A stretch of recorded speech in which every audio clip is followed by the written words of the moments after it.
the video we've been showing you this morning, Russian military vehicles as they move down a road in the northern part of Kiev, and this was shot through a window. One of the vehicles moves to cut off traffic. We're going to repeat this for you because it is just a short piece of tape, but this is video that's being widely shared on social media. We're taking it from an official account. BBC News is verifying it, confirming the location. There is other unconfirmed video of Russian forces in other parts of Kiev, and we're not showing that to you until every bit of it is verified. And I use that as an illustration because we know what is happening, how you have to be very careful given the challenges of Russian propaganda, mis and disinformation. And media outlets are certainly not the only people who are facing those challenges. Katie Nicholson is with me this morning. Katie's been speaking to people who are doing open source intelligence, investigators who are working to debunk Russian propaganda in real time. And that must be, Katie, a real challenge. You know, they really are feeling overwhelmed right now with the sheer volume of material coming their way. There's a number of ways that they're trying to do this. So first of all, geolocation. They're looking for landmarks to try and verify that a video was taken, in fact, where it was said it was taken. The other thing they're doing is they're looking at metadata as well. So that's that sort of hidden information that's stored in a file of a video or an image. But sometimes these attempts at disinformation, and there are a lot of them, are just really amateurish. I'm going to show you an example. This one was debunked a few days ago when our friends at Bellingcat pointed it out to us. It shows you a man who was alleged to have his leg essentially blown off in Ukrainian versus Russian shelling. Well, upon closer look, it reveals that he had a prosthetic leg. Here's a little look at that. Нихуя себе! Ебать! Вот пидорасы, блядь! Сука, твари! Ты снимай, блядь!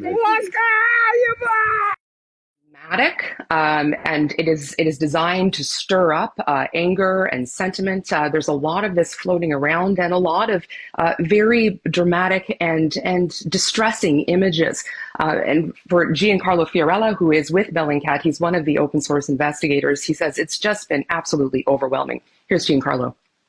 So what I would say is the real challenge when it comes to Russian disinformation, at least what we've seen for the invasion of Ukraine now, is the volume of it, just the sheer quantity of events that they're flooding social media with. And so the challenge there isn't to necessarily debunk these individual pieces of propaganda because they're technically difficult to debunk. It's just like there's so much of it.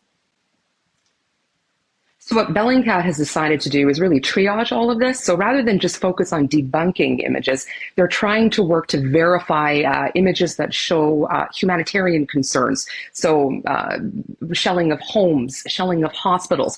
And they're really trying to create a record so that there is some veracity in what we're seeing, so that people know what images they can believe. And so ultimately, there is a record should there be human rights trials or violations put to trial down the road for this incursion.